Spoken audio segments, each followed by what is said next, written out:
I'm Camden Locke, and I'm here today to talk to you about the Convention on Human Rights of Children. On the left-hand side of the screen, I put a document of the articles that are in the CRC, but we'll get back to that in just a second. The CRC was adopted by the General Assembly of the United Nations on November the 20th, 1989, but was not put into force until 1990 on February the 2nd. The passage was huge for the rights of children in the future.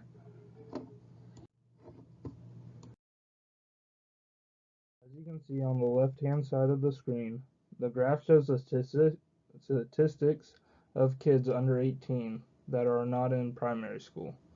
When the CRC was originally passed, there were 102 million kids that were not in primary school. This was a major problem because it stops the development of the world and of the future. But more importantly, it does not give the kids a great chance at advancing through life. The CRC did not have a significant impact on these issues until after 1999, when the number of kids dropped from 106 million to 58 million in 2012. That is a 44% decrease in kids that are in primary school. There are several responsibilities of the CRC, but mainly focus on the protection of rights of children and make sure that they are given just treatment and a chance to succeed in life. I'm going to be talking about the advancements and struggles in the rights of children. That any new addition into the treaty is optional for any of the countries. This makes some of the additions both advancements and setbacks at the same time. This is because even though there's new materials to abide by, doesn't necessarily mean that the countries that have originally signed have to follow them. One of the new additions in the treaty is that countries are required to take all feasible measures to ensure that members of their armed forces under the age of 18 do not take a direct part in hostile. In this addition, it also requires that the minimum age for voluntary recruitment into the armed forces from 15, but does not require a minimum age of 8.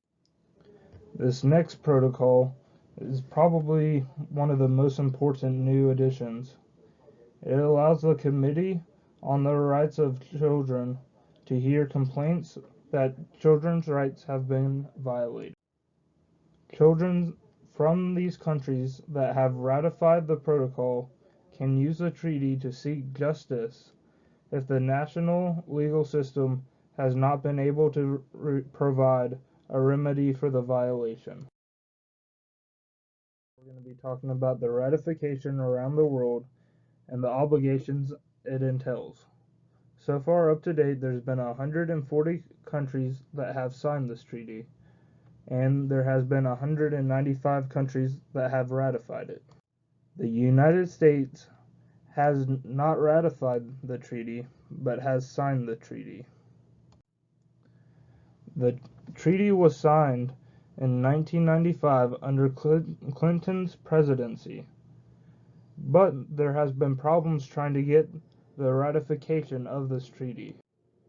For the treaty to be ratified, it would take a two-thirds vote.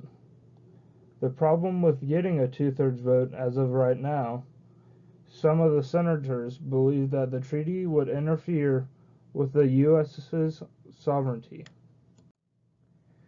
Now, the obligations that the countries would have to entail if they have signed the treaty is that the country expresses the intention to comply with the treaty. However, it does not have any legally binding connections with the treaty. But when a country ratifies the treaty, it is now legally binded to the treaty and has to abide by the rules set by the treaty. Alright guys, well, that's the end of my presentation. Let me know if you have any questions in the comments about the Convention on the Rights of Children.